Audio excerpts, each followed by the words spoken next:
सिंध के सैलाब मुतासरीन वबाई अमराज का शिकार। 24 घंटों में हैदराबाद की रिहायशी एक और खातून डायरिया से चल बसी। मजीद क्या तफसीलात हैं जानेंगे मरियम हसन से। मरियम बताएगा, इनके लिए किसी डॉक्टर की टीम का इंतजाम नहीं किया गया?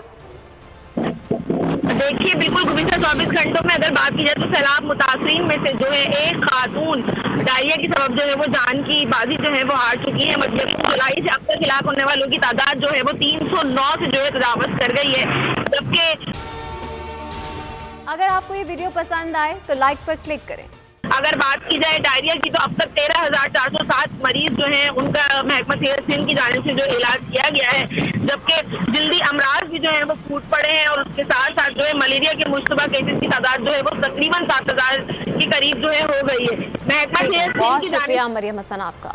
मैं हूँ इमरान रियाज खान। अब आप मुझे देख पाएंगे सिर्फ बोल न्यूज़। इमरान रियाज खान साहब जो हैं वो बोल फैमिली का हिस्सा बन गए हैं। बड़े अरसे बाद किसी चैनल ने हौसला किया है, तो मुझे ऐसा लगता था कि हमें बोलने की इजाजत नहीं मिलेगी, लेकिन बोल ने डिसाइड किया कि बोलने की इजाजत वो लेकर देंगे। मुझे बोल की एक चीज बहुत अच्छी लगी कि बोल ने कैटेगोरिकली कहा कि जो करना है करो, हमने अपना कोई बंदा नहीं निकालना।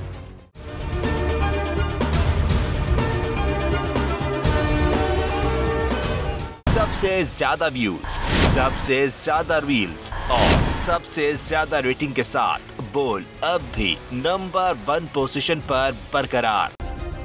सब्सक्राइब करें और बेल दबाएं ताकि कोई खबर रह न जाए।